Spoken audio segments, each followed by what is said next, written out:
Today's January 19th, 2021, which means that today is the final full day of Trump's presidency. Today is the final full day of the Trump-Pence administration. Tomorrow afternoon, I guess tomorrow morning, depending on which time zone you're in, at noon Eastern Time, Joe Biden will officially become the 46th President of the United States. Noon Washington, D.C. time, which is Eastern Time, during that minute at 12 p.m. Eastern Time, that is the minute when Joe Biden becomes the next president of the United States officially. That is also when Kamala Harris becomes the next vice president of the United States tomorrow at noon Eastern Time, which means that Kamala Harris will become the first ever African American vice president, the first ever Indian American vice president, as well as the first ever female vice president tomorrow on January 20th.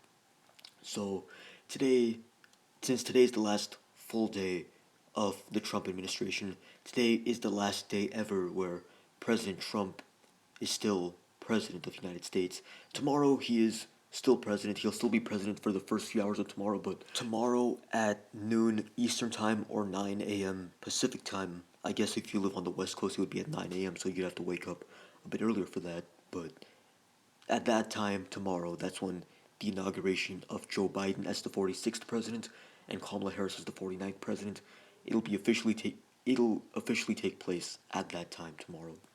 So, since today is Trump's last ever full day of being president, unless he somehow wins again in 2024, unless he somehow wins the 2024 election, he's never going to be president again.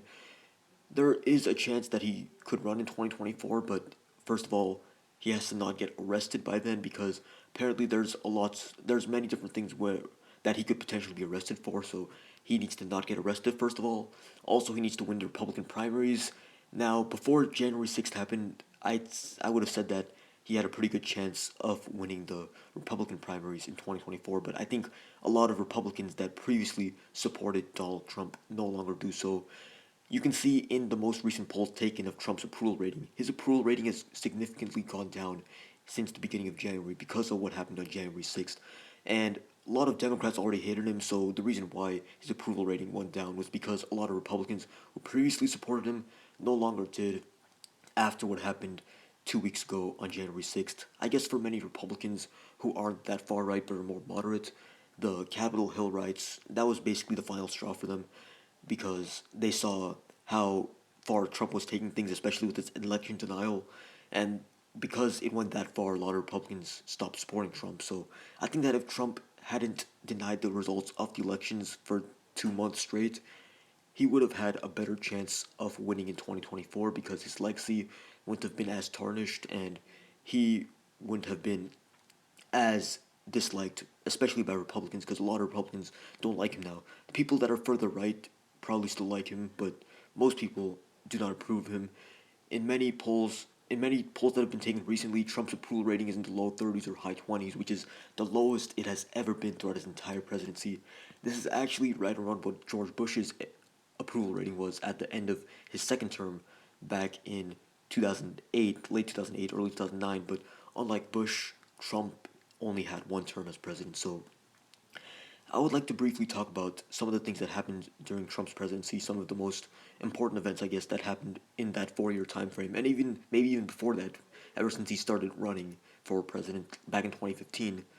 Since today's the last day, I thought it would be a good day to talk about that. So, it's 2014. Obama is still the president of the United States. He's in the middle of a second term. This was before the 2016 Republican primary cycle first kicked off. So, the 2016 Republican primaries mostly started in 2015, but even before then, like 2014 and 2013, there was a lot of speculation going on of who would actually run in 2016. A lot of people brought up Marco Rubio, a lot of people brought up Jeb Bush, some people also brought up Ted Cruz, but I don't think many people predicted that Donald Trump would even run at all, let alone do well in the primaries. Before 2014 or 2015 even happened, though, Donald Trump gained himself a lot of controversy for one accusation he made of President Obama back in 2011. So this was a decade ago at this point, almost 10 years ago at this point. President at the time, President Obama was accused by Donald Trump of not being born in the United States. As you probably know, the Constitution requires that the President of the United States is born in the United States. And Barack Obama was born in Hawaii in 1961, but the thing was that Donald Trump accused Obama of not being born in Hawaii, but instead of being born in Kenya. And that is the first time in recent history where he gained a lot of controversy for a statement that he made. So this was back in 2011, years before he even ran for president. And then, I guess a few years later, in 2015, Donald Trump actually announced that he would run for president. In early 2015, just when the Republican primaries were starting to kick off for the 2016 election cycle, there was some speculation that Donald Trump was considering running, but most people at the time didn't even think he would enter the race, let alone get anywhere and get a lot of votes. But he ended up announcing his candidacy for the 2016 Republican primaries in June of 2015, and right off the bat, he made several controversial statements. I'm not going to say them right now because there's actually too many of them to go over, but he was accused of many things throughout his candidacy, first in the Republican primaries and later on after he won the primaries in the general election cycle.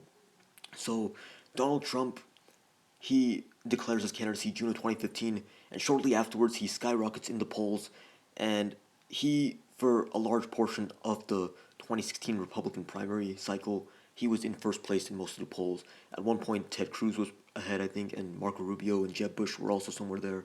But there were a lot of Republican candidates, but what Donald Trump was able to do better than anyone else is get himself a lot of media attention. If you watch the news back in 2015 or 2016, it seemed like every single day there was something new that Trump did. There was some new controversy, some new scandal that involved Donald Trump, and every single day the news would talk about Donald Trump by far more than any other candidate running, either from the Democrats or the Republicans. So that is what Donald Trump did to get himself a lot more attention, even though it may seem like the attention was negative. Because of what he said and because of how the media covered Donald Trump, everybody now knew who he was. And when people thought of the 2016 Republican candidates, the first person that came to mind for most people was Donald Trump. So Donald Trump was in a unique position where he was talked about more than any other candidate because most other candidates running at the time were either former senators or current senators or former governors or current governors. They had served some sort of political office before, but Donald Trump hadn't done so. He was an entrepreneur, he was a businessman, but he never served as a governor or a senator or a congressperson. Hadn't done any of those things. But another thing that I think helped Donald Trump out a lot is that even though he had never served in a political office prior to running as president, a lot of people a lot of people knew who Donald Trump was because of all the different things that he has done throughout his career. He was a well-known businessman for many decades, and one of the things he's most well known for, especially in recent history, is The Apprentice. That was the game show that Donald Trump was in, and a lot of people already knew who Donald Trump was from that, but I guess when most people thought of Donald Trump before 2015, they never associated him with running for president or with any sort of political ambitions, but that is why most people were surprised. Most people were shocked when Trump announced that he was running for president 5 years ago. It's been almost 6 years, actually. It's weird to think about. It's been 6 years since Donald Trump declared his candidacy. We've been dealing with all this chaos for 6 years because, love him or hate him, Donald Trump really did make the political landscape in the United States both a lot more interesting and a lot more chaotic because of all the things he said, a lot of the things he did. Whenever the media was talking about political figures, it usually involved Donald Trump in some way, shape, or form, especially during the election cycle. But obviously, after he became president, they would talk about him a lot since he's the president. But that's what set Donald Trump apart from every other candidate. He was able to garner himself more media attention than any other candidate, and he was basically forcing every other candidate to fight for what little media attention they could get because Donald Trump was taking up so much of it. One of the things that Donald Trump proposed that I think really helped to set him apart, besides the media attention he got from like CNN, MSNBC, Fox News, one thing he proposed was that a wall should be built along the United States Mexico border, and the slogan "Build the Wall" became a slogan chanted by many Trump supporters at the time.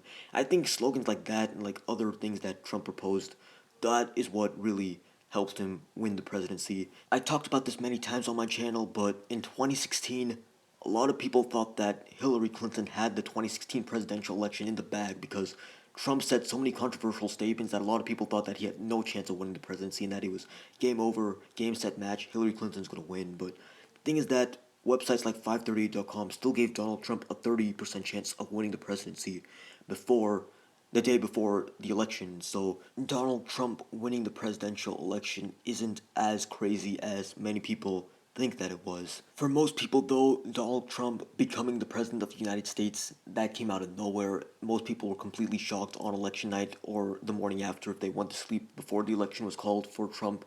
People were utterly shocked.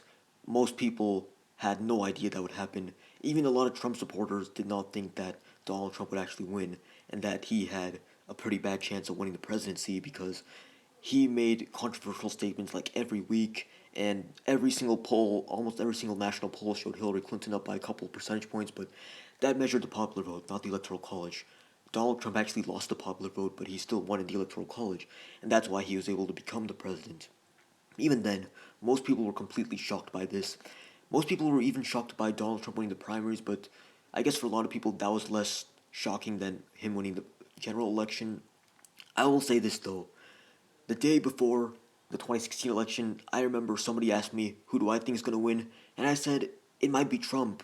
Why did I say that? My logic was that Donald Trump was able to get through the Republican primaries even when people thought that he had no shot at it, including me. I thought he had no shot at winning the Republican primaries for a while, until the first few primaries where he actually got first and second place in all of them.